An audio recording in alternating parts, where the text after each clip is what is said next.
name is Bobby Kokuryo, and I'm really honored to be able to be part of this session. It's a session, or it's a subject matter that's very dear to me, and it's the nurturing of children and families in our faith too. And we've got some wonderful panelists which I'd like to introduce right now. So first, Rev Kay Morishita, head minister of Brotherhood Church in Los Angeles. And Julia Toyama of Honolulu Co-Church in Honolulu, Hawaii. And Christine Yukimoto, the head of the Broad Path Mission Station in Folsom, California. And Akemi Wong of the NC Church in Sacramento, California.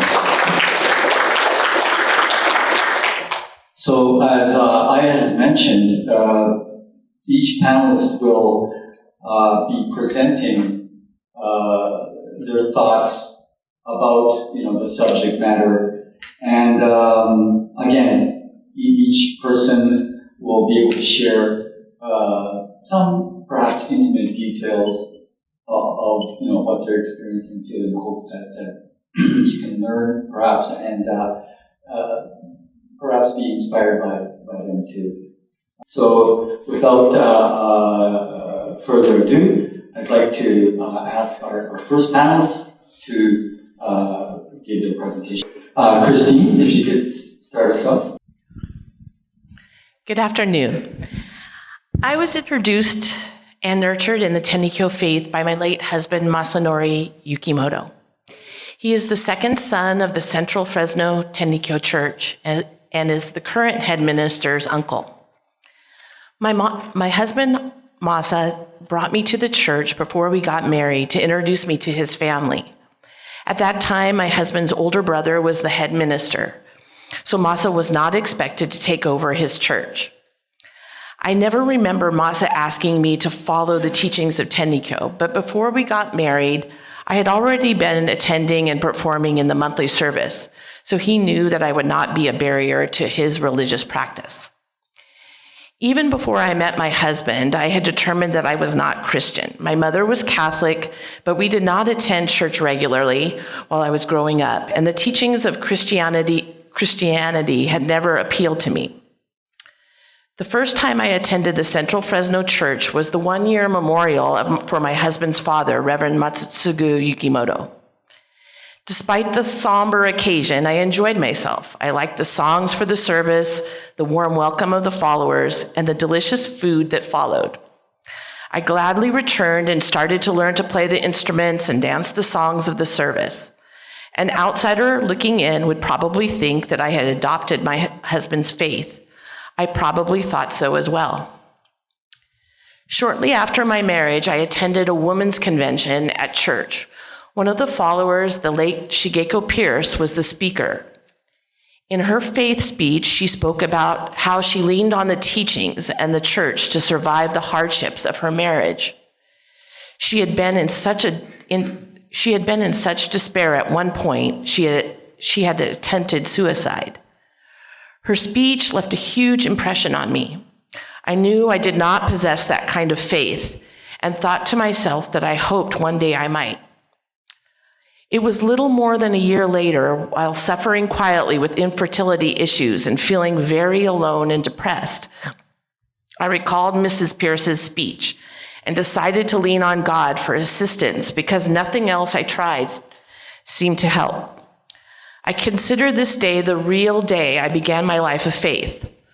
Over the years, when knots big and small appeared in my life, God would guide and show me many blessings.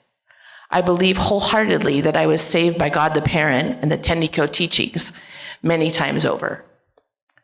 I share my path toward faith because it shapes how I nurture my son and others.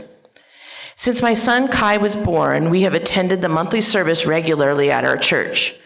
I can probably count the number of times we have missed service on one hand, including during the pandemic. While he was growing up, I never had to convince Kai to attend church. In fact, he used to cry every month for at least 30 minutes when we returned home from monthly service. He was not crying because he loved the teachings and the service so much, but because he had to say goodbye to the family members and the followers he adored. Very much like me, his initial attachment to the church was about the community he felt there.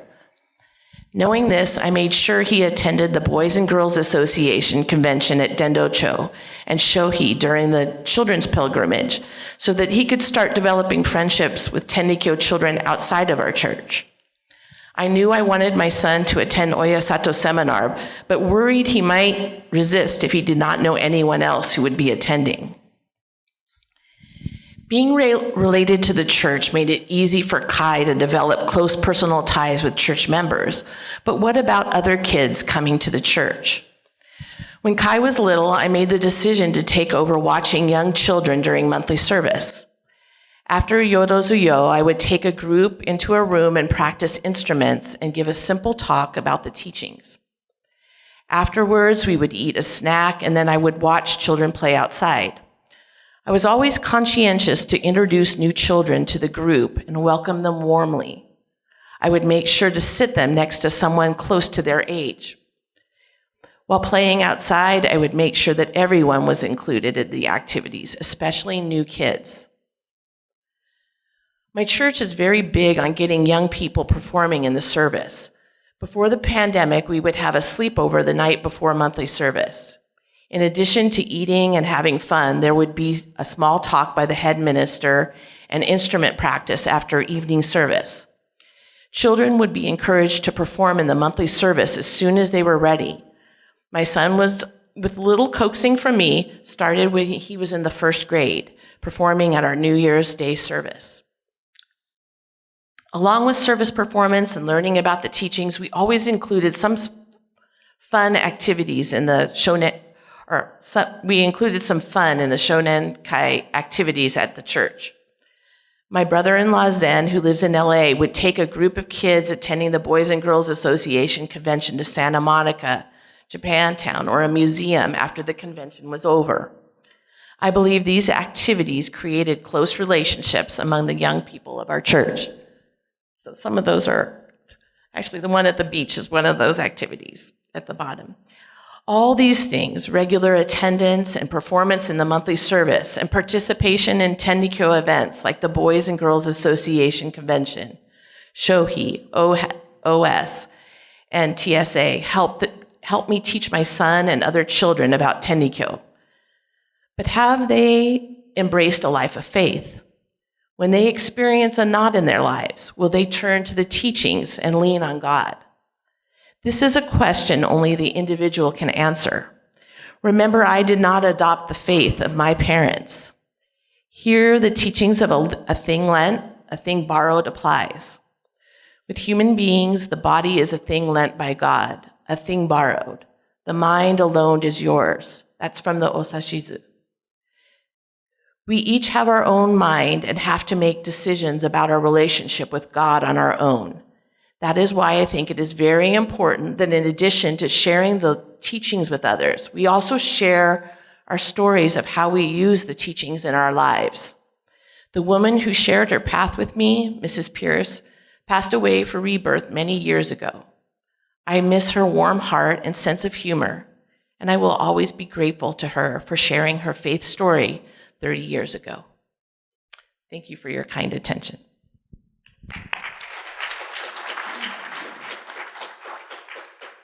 Good afternoon, everyone. My name is Kay Morishita, and I am first generation Tenrikyo in my family. The first time I ever saw a Tenrikyo church was when I was 7.5 years old. My first impression with finding my faith came from feelings of building new relationships at church. I found that we could go there, play there, eat there, and work together there. This was an atmosphere that I found myself in, and I found the true meaning of how to live happier. As a kid, I felt God would always be watching over me because I was at church, and eventually learned that God is everywhere. I believe most children would feel this way, so I found it completely worth going. I started attending daily services, and this home church gave me a sense of grounding during my childhood. I love my parents and thank them very much for taking me there. At the time, things weren't always easy at home. My dad was struggling with mental health and substance abuse and eventually removed himself from the family picture. My mom was dealing with physical health issues and couldn't do things like driving independently. When I was around 13 years old, I wanted to have a shrine at home so we didn't have to commute to church, or so we didn't need to commute to church, and I would feel encouraged to pray from home and stay safe from trouble. As long as I could take care of the shrine, my mom had no hesitation. After a year and a half, my mother suddenly passed away. I was aware of some of the hardships I would have to face in life. As I confronted them, my faith continued to grow. I wanted to become a yoboku and prayed to raise my children to become yoboku too. I was a single mother during Raymond's early childhood. I asked the Hasegawas, my spiritual parents, if I could pay them weekly to help watch Raymond while I worked. I felt if they were gracious enough to take care of him while I'd go to work, I knew that someday I would give back to children just like they and God the Parent did for me. A few years later, I married Jiro Morishita and moved into the Tenrikyo Brotherhood Church. I remember asking Jiro if his favorite verse in the service would be, "Husband and wife working together in Hinokishin, this is the first seed of everything." I wanted to plant seeds of sincerity and knew this was my path to follow. I knew that also that I needed to constantly work on cutting off roots of rebellion and illness. When my life as a parent with Jiro started to grow, and now having 3 children, life became busier than we could ever imagine. We took over the church, oversaw the LA Tenri-Judo Dojo, and I was involved with the community through Boyle Heights Neighbors organization. I was directing a program for LA City called LA Kids. God the Parent was giving us every opportunity we could think of to meet with families and build any kind of relationship with the children in our community to sprinkle the fragrance of Tenrikyo. We had no excuse if we were to keep our church first priority for salvation work. We were inviting families to our church. We even passed out flyers just to see if the families would come. We stayed steady, and we were increasingly becoming more active where we needed to hold organized Shonenkai children activities events at our church. We had a Tenrikyo bingo game that I made up called Learn for the children that were always curious. They'd ask, "What is this?" or "What is that?" And it was the perfect intro to the service. So we held day programs with games, Tenrikyo education, service practice, Hinokishin and outings, and field trips, sleepovers on weekends, and all in all, making our church a safe environment for children of all ages to have fun and become united. We fundraised and even took them outdoors for camping and to Japan during the summers. Of course, there were challenges. Some families had siblings that were regulars who were familiar with one another, then some that would not be as social with the others. Therefore, we needed to be very flexible and patient. Having a balance of normalcy in the church is very key and kind for children. I came from outside the church myself, and I was never born or raised in a church, so I understood what some of the children were feeling. I constantly reflected on how I found belonging in both the church and outside daily. God has a way of relating to all. I wanted to make sure that everyone had the chance to adapt and be relatable in one way or another. We had normalcy in our church. Birthday parties and celebrations from different cultures were not shunned. In fact, we always made sure to stay inclusive in our community. We found the passion and strengths in the children if they were willing to at least give it a try. We were always going to try. Great joy comes from witnessing our children who found their passions and strengths through the exposure of Tenrikyo. Through music, arts, patience, whatever it was, there would be meaning and causality in these children underneath their toughness. My husband and I did our best to keep both our church and the dojo a safe place to bring the children. It is very important for us to make sure the children could experience and witness the blessings of God the Parent. I wish to share a short story of a boy named Sean. Sean was an older brother who used to take boxing lessons because his father loved boxing. We met Sean at LA Tendi Judo, who had an uncle that began bringing him to lessons there. His family and younger siblings always came to our church, but Sean loved graffiti and art, and some days he and Jiro would work on art projects at the church together. They painted tiles that are still up in Boyle Heights. One day, Sean was in a motorbike accident. During his recovery, he asked if he could stay at the church since it was more accessible than his apartment, which had stairs. He also insisted that he'd walk with his crutches to the sanctuary every day to receive the osazuke. He made a full recovery quicker than expected, and to express his gratitude, he created our church sign. After graduating as a certified sign painter, he made a second one for us. Brotherhood Church has proudly used these signs for the last 13 years. Now he is the father of 3 beautiful children and works as a commercial painter.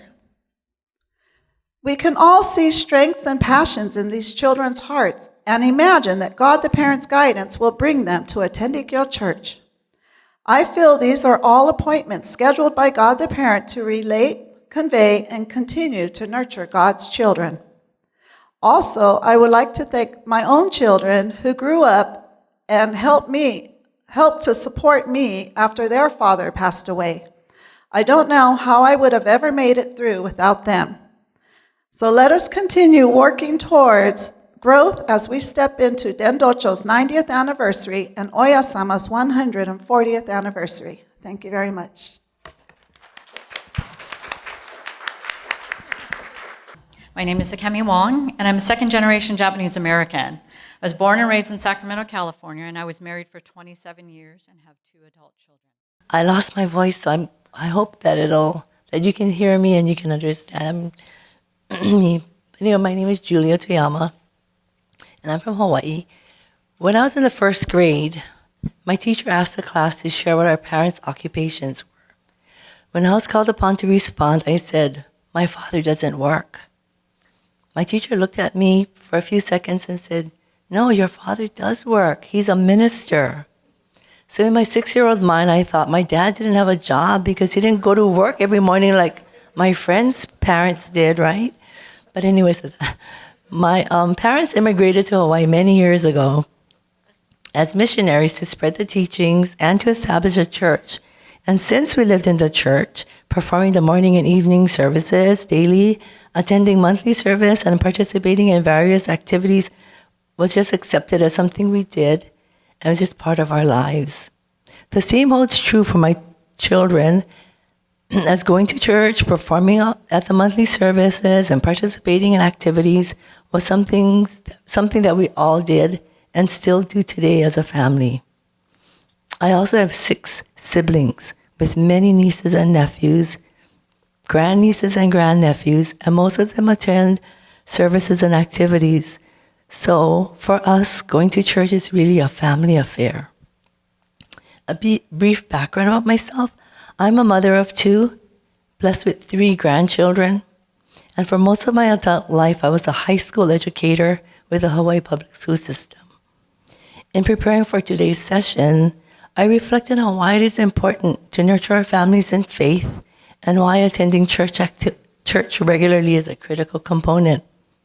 First, sharing the teachings and involving your children and family in religion can strengthen family relationships. It can help children and teens cultivate healthy interaction with others, where they will hopefully make better decisions about their friendships, about school, and engage in fewer at-risk behaviors. Religion encourages members of your family to follow a common set of values, which will equip them with the knowledge and skills to overcome adversities. Being isolated for a period of time from extended family and friends, and remotely learning for over a period of time, for over a year, educators today are very concerned that many of these students who have since returned to schools struggle academically, emotionally, and mentally. The negative impact of the recent pandemic and the strong influence of social media on our children should sound alarms for every parent. Although schools are able to provide counseling and social and emotional skill learning opportunities, parents and families are primarily responsible for offering emotional stability and support, and we make providing spiritual guidance to their children even more critical. So when I look back at my own experiences with my children, when my children were growing up, my husband worked in the evenings and quite a bit of overtime. So I was like a single parent with a full-time job.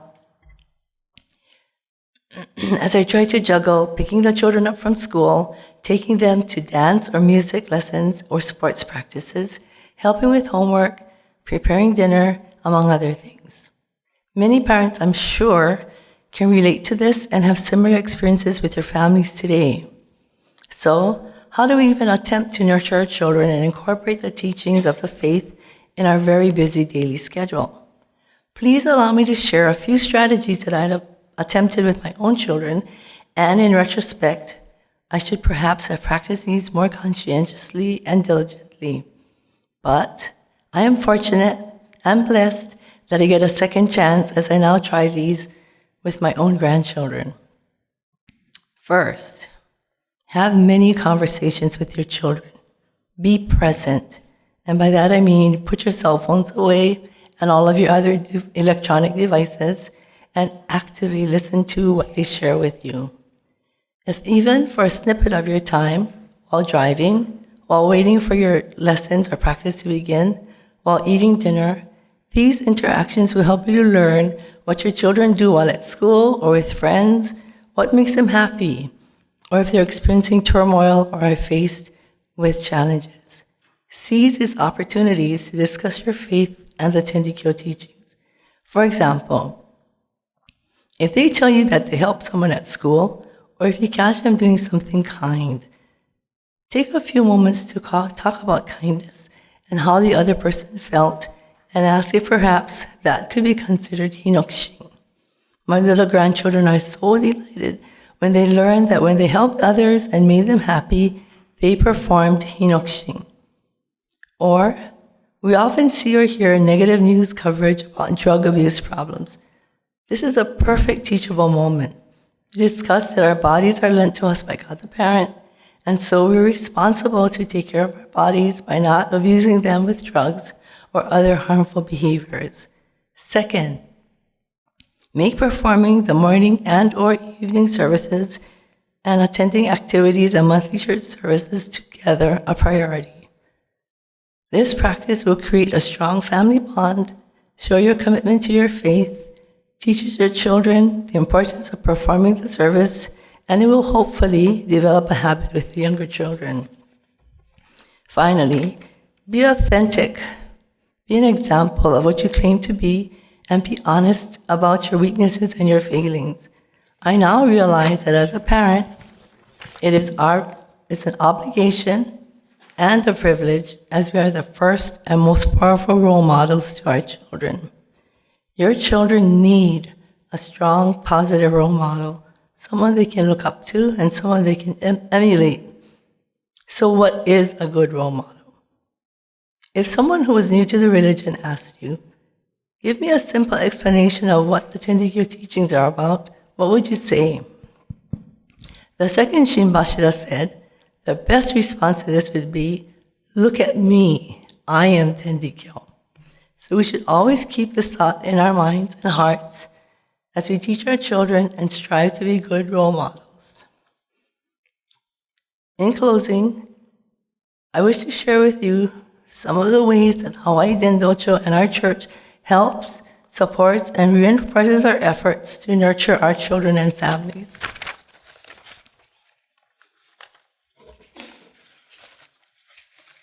Okay. So I'll just go over the slides real quickly. The photo on the left is a picture of our children at a BGA activity. That was a celebration in Oyasama's birthday. And on the right are Tenrikyo teenagers who are part of the TSN enjoying a day or a night maybe at bowling. Hawaii Dendocho offers children and teens various activities. In addition to having and making friends, at Sunday school and other events, they learn about the teachings through stories and lessons. Also, attending services and activities expose children to positive role models.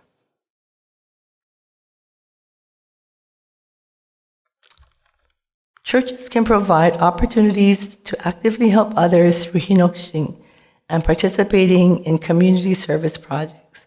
So the picture on the left is my family at the annual island-wide hinokshin at the Honolulu Zoo, and on the right is a Sunday school group who are participating in what we call the Genki Ball project.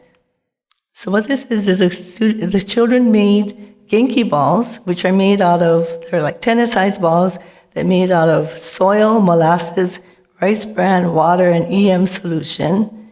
And after a few weeks, we drove all of them over to the Alawai Canal, which is located in Waikiki, and it is very, very, very, very polluted. There's like no marine life in the canal.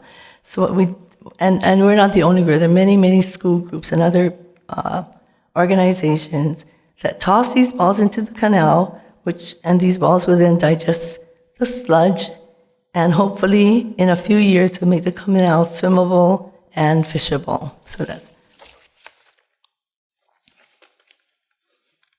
So during the pandemic, of course, we weren't able to attend church, all the time. But anyway, during the pandemic, our minister Zoomed the morning and evening services, and it still continues today. So this allows our families to remotely perform the service daily. Our church, in addition to planning fun activities for children, offers service instrument practices. So the picture on the left actually is a monthly evening service practice for not only children, but for adults and their parents as well. And on the right is children practicing the instruments at Sunday school. So the children are encouraged to learn all of the different instruments. And this pays off because on the picture on the left, you can see adults as well as a child. And the picture on the right are children who actually perform at the monthly service. So at our monthly service, members of all ages are assigned to perform. Performers at our church range in age from 5 to 90 years.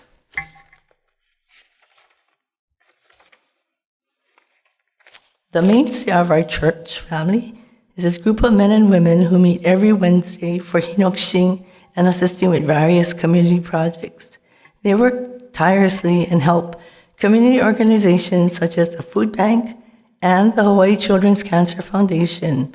In addition, these weekly gatherings foster fellowship, which is important as many of these individuals live alone.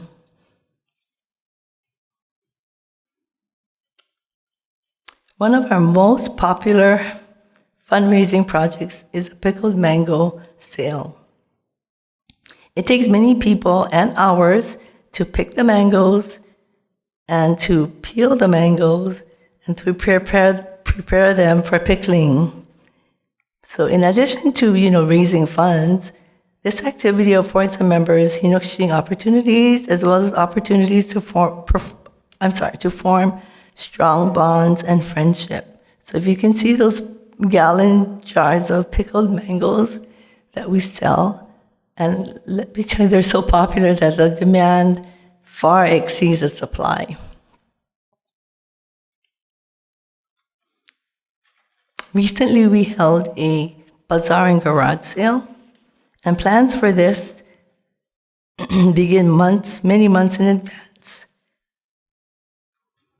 The success, and the pictures there on the left are some of our members who work at the bazaar, and on the right, it shows, it's not very clear, but those are some of the items that we sell at our garage sale.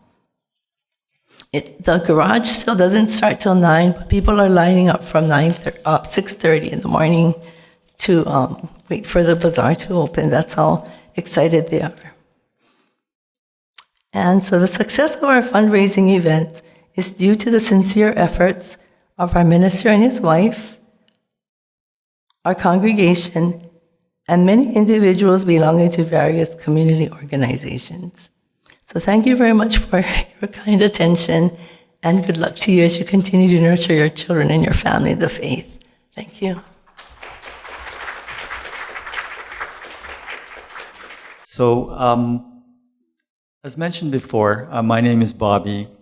I'm from Vancouver, Canada, and I'm the father of 3 adult kids, not kids, 3 adults, and currently a head minister of a Granville church. Our church history is pretty old, and I'm the 4th head minister, succeeding my father 20-somewhat years ago. And our church has seen peaks and valleys in membership and worshipers and so on.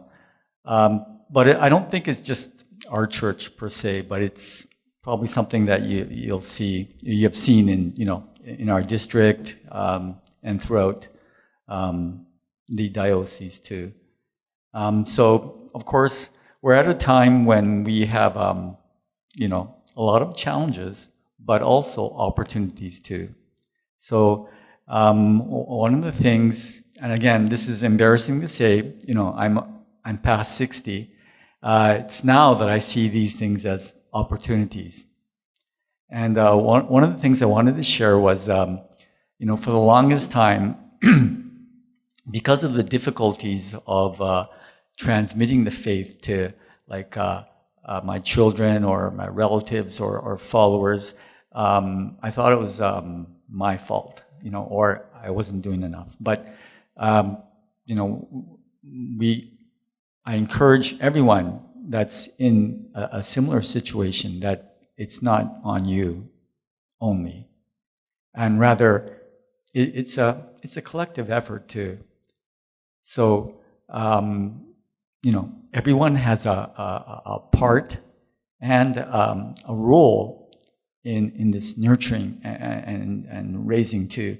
If not your own, someone else's too. And you're going to play a big part if you haven't already done so. So one of the occurrences that we often see, not only at my church, but in our district, and probably, again, pretty common, is where you'll see a devout follower, but, give it their all, and they attend services, but their children or family do not continue on the faith. And so, I'm not sure of the reason for everyone, but there's a few people that I've talked to, and some of the reasons that they have given, or shared with me was, again, and you've heard it often, the teachings are wonderful, but sometimes how we practice the teachings, there's just something perhaps that they cannot, feel comfortable with, or it's too rigid. And so part of my sort of goal is to, try to make how we practice, and I'm talking about, holding activities, or we have certain protocol, is it really something that should be followed only because it's been done for such a long time too? Especially in North America, we encourage our kids when they go to school. You question, you challenge, and and they keep doing that until they have a better understanding of what is being discussed. And yet, when we talk about our faith, it sort of the emphasis sometimes is, okay, and we if you're not obedient and follow, it's not correct. So it goes against everything, sort of how we're raising our children too here. So, and for the longest time, I really didn't keep that in mind. Why aren't you following, or why aren't you doing this? So that's something I think that I myself need to really focus on and keep in mind when I talk to not only people from our church but outside of our church too. So one of the things that I've noticed that I used to think I would have to be the one to come up with ideas and programs and so on too. So when you hear ideas for the church or activities that are really outside the box, oh, what? That type of sort of feedback too. So, I mean, this example I'm going to tell you about, it could be a sort of a one-off thing, but it was, we had a follower who wanted to hold a party, a big event at our church. Oh, you've got space here. I want to, bring all these people on Christmas Day. So, is it a Christmas party? We don't have to call it a Christmas party, Reverend, but what it is it was a Christmas party held at a Tenrikyo church. So, very, very different, so people are like, what are you doing, But we decided to hold it, which was quite interesting. And so this person invited his friends, and he's sort of unique. So his friends would be everyone from people who practice meditation and yoga and so on too. And he wanted to have the evening service as part of the party, So you're having this party and drinking, and all of a sudden, okay, it's time for evening service, everyone. So out walks this man with the service garments and our whole full members, and we started doing the service, and they all stopped, and they were listening, and in fact, after that, they asked me, "Can you explain about the teachings?" So it was wonderful to be able to talk to about 30 or 40, somewhat new people about the teachings too, and so it became sort of like a common scene after a service where people are drinking, enjoying each other's companies, and that's what happened too. So, I kind of learned my lesson. You never want to sort of from the get-go say that idea is silly. Rather how can we make it work too? So that was an example. So I would encourage, anyone, two things. One, when you have ideas, to not refrain from presenting them, and be passionate about your ideas too. We sometimes, again, especially people in leadership roles, discourage or sort of brush off these things too. And so this is something that I think we can work on, really. And the other one was, we just started at our church doing regular joy workshops. But we started with people that were familiar with the teachings. Why? Because we would encourage people to attend joy workshops. I don't know if all of you are familiar with the joy workshop, but it's basically an intro to Tenrikyo, plus an interactive component to it too. But people would not really sort of want to bring their friends or partners because they really didn't know what the joy workshop. People that understood Tenrikyo don't take part in the joy workshop. So we started doing that, and it was, it's still a work in progress, but it's one thing that we could implement quite quickly. And part of the reasoning is, of course, I want to be able to share, especially with like my relatives who don't follow the faith. They know we do Tenrikyo. We're not sure what he does or what the teachings are. So I wanted them to at least understand, what the teachings were about and how wonderful they are. And so that was that component too. So far, we don't have too many people attending all at once, but it's consistent too. And they're able to bring in people. There are spouses who sometimes attend our services, but they don't really know. So I remember my nephew, when he was very young, being asked, what faith do you follow? Or not follow, but belong to? And he said, Tenrikyo. So the teacher asked him, what is Tenrikyo? And he couldn't explain. Oh, it's something from Japan, or, And but that's, his honest feedback. And so there's a lot of things we can do. And part of it was, I think, we can encourage, learning about it, but in a way that would be, easier to sort of accept too. I think we have to cut, my presentation short, but I just wanted to leave you with a few words. My friend is a professor at a university who teaches religious studies. And she was commenting before, in the olden days, when people took her courses, they were really attuned to, learning about religion and all that. But now she finds a lot of her students don't even know, really what religion is per se.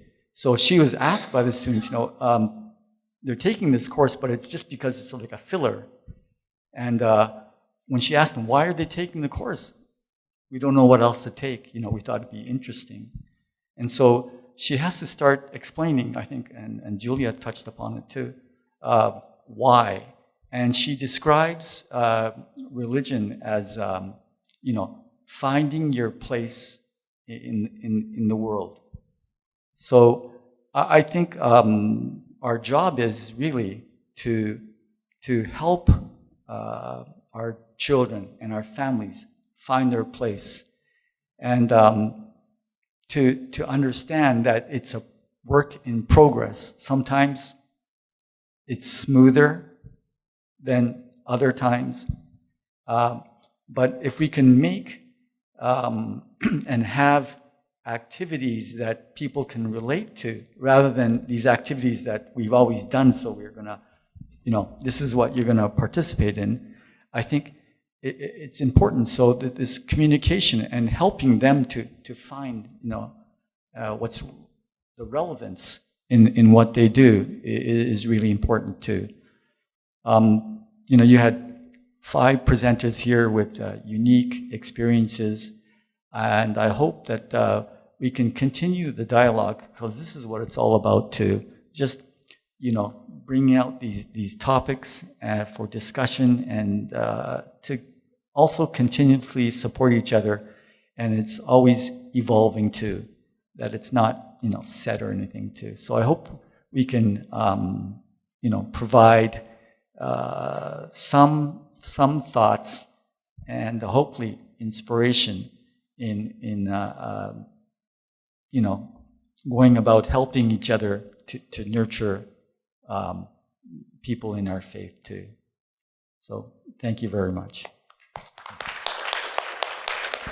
So the question is, any tips on raising children in the faith when there's no church to attend or other Tenrikyo followers near us? So my kids, when they left for college, they weren't going to be near their church. And I told them, so if you have your own faith and the seated service, first you could teach your kids the seated service. But there are 3 ways to be able to be connected to, I think, the religion or the teachings. It would be through donation, through time, or through the service. So with those 3, you would be doing that on your own pretty much. And I explained it to my kids. And then when you have the time to go to the nearest location that has an event, to expose your children as you grow up. But I think that connection is you yourself as a parent need to do this so they see you, because you can't say things that you don't do yourself. So that was my thing. And I said, when I'm away or I'm not available or I feel like I can't go to church, I do one of these three things. And I said, if you have money, you can donate, and it's that sincerity of offering a donation. Or if you have time, go do hinokshin. You don't have to do hinokshin at your church. You can do hinokshin anywhere around you, and that is your connection. And then you can also do the service. So it's kind of more of a meditation prayer. Also, maybe I have friends that I've taken to Ojiba who, after we depart, they're dispersed anywhere out in the U.S. And I asked them to buy a postcard, of the picture of the Jiba and take it home with you and put it in a location and focus on that. And you'll have something tangible to focus your sincerity to, and that's a pretty good connection to that. I think imaginable. You can envision God the parent, watching over you and face it towards the west. Everything that they can do is be like, don't leave your heart in Japan. Take it with you. And when I was, like I said, 13 years old and had a home shrine where my mom, she had a double hip surgery, so she couldn't drive me to church. So at home, I had to make it my own. So if you can have your children make Tenrikyo their own, then from there, there's no stopping their faith. Also, if you've not exposed your kids to Tenrikyo, but if you've been to Tendi in Ojiba, maybe they could visualize that, because I remember one time I was doing the service at the house and I closed my eyes and my niece is like, "Why do you close your eyes, Auntie?" And I said, "What?" And she's like, "You're always closing your eyes when you're doing the service and singing." And I said, "You know what I do is when I lived in Japan, I visualize the Kando Dai, and I visualize I'm sitting there, and that's my prayer." And I remember one person telling me the 21 times, I was like, what do you do when you're doing it? And I'm trying to count it. They're like, it takes me 21 times to actually clear my mind. So it's a form of meditation, but if you teach your kids young enough, soon enough, they will have that space to meditate, And I think now with the internet, everyone's into meditating, being able to be blocking out of things, and then that sated service is a great form of meditation and being in their space. Okay, so my oldest daughter, she's really busy with activities right now. She's away from the family quite a bit, although I'm very proud of her in what she does. I wouldn't say it's not without struggle. Missing school sometimes. Yeah, it's a real struggle right now. And then obviously she's almost 15 years old. There's that, constant pushback all the time. We do butt heads quite a bit. And definitely I want to keep her close to us. I don't want her to go away.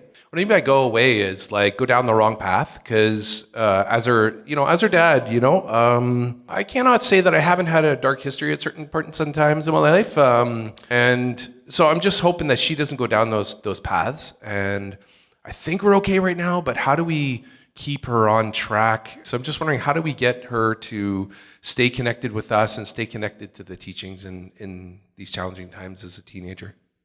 My son is currently 20 years old, so I kind of just passed through that stage myself. He was very involved in soccer and played competitive soccer, and throughout that time, though, that was one thing that, our monthly service is a priority to us. And I had to have, difficult conversations. Coaches used to put pressure on me, like, where I'm not going to let him play anymore unless he, attends all the games, or I would get he won't be able to play in college, or, kind of little threats. But I always explained to them and to my son how important the church and the monthly service was to us. And that for your hip hop dancing or your, your soccer, all those things, are probably gonna go, you're gonna go past them probably eventually as you grow up. But the church is with us, for our whole life. It'll be there for us when we're, no longer have our youth to play that. And so, yeah, because I think a lot of times all the activities, I feel like nowadays they put this pressure on you that you have to do them 24/7, 7 days a week in order to be dedicated. But I think somehow you have to your child, explain how Tenrikyo it's something that we'll have our entire life, that'll help us throughout our life and have our back throughout our life. This soccer coach or, this basketball coach for my son, they may be here, this may be important for this short period of time, but it's not here forever. And so I think too, for you as well, that the place the church will have in your daughter's life will also prevent them and help them from taking that dark path you described too, or if they make that choice, give them a path to get out of that dark place. I think so. It's really just and that's where that explaining how the church or have somebody like me or anyone hearing people's faith experiences, how Tenrikyo has helped them out of some pretty dark spots in their life, and that it's there for you, and is really important that those faith. If you give them that opportunity to hear some of those faith speeches, and how that it has helped them, how the faith has helped them through some of these dark times in their life that are sure to come up in their life. I'll share a challenge with you too. I had a daughter when she was 15, 16, 17 who was a very energized hip-hop dancer. And she did LA Dream Team Girls. She was a backup dancer for Snoop Dogg and a Space City tour. And it was challenging. I kind of normalized it for her. I supported her. If she had to be picked up, dropped off, I tell her, I have church, I have service. So she respected that. I respected her. I continued to let her know that I need to do this because I'm praying at the same time that she'd stay in safe hands and do things. After high school, when she went on a tour, I said, do me a favor, knock on wood, excuse me for saying this, but I said, don't, Snoop Dogg, they smoke a lot of pot and stuff, I said, please don't, try not to, party hard with them or, get involved. And she says, Mom, don't you know how epic it would be, but sooner or later, knock on wood, her dances started to become, her rehearsal started to become, she's leaving the house at 6:38 at 7 a.m. No, we're having morning service at 7 a.m. And she slowed down and she said, can we move the services to 6:30 a.m. so I can join you? And I said, that would be perfect, because she knew it was going to be a consistent, priority for us to work with God in our hearts and to, not give that up. That is, she saw the power of the services and how it works for our family. And when she said that to me, it really meant a lot, that we can do both. Yes, let's do that. And I thought, she's maturing, and this is a big change, and let me just explore this with everyone in the church, the congregation, and, change the time on our sign outside if we have to. So that worked out. Then she started to stay close to the church, and at the same time, she ripped her ACL in her knee, something back in her knee. So she had to have surgery, and things slowed her down, but she pondered on it and reflected on her own, because she grew up knowing that, God's guidance. And, I told her after the age of 15, it's in her hands, for her to really, really understand her faith and God's guidance, and what part of, like she said, path you want to continue. So I think just the foundation and everything that you can give her, normalize her life and accept things and let them explore, be open with it, but always know that she can see your faith too. Okay? Thank you. Thank you. That's about all the time we have for a Q&A. I would like to thank our panelists for today's session. If you don't mind giving them a round of applause. Thank you.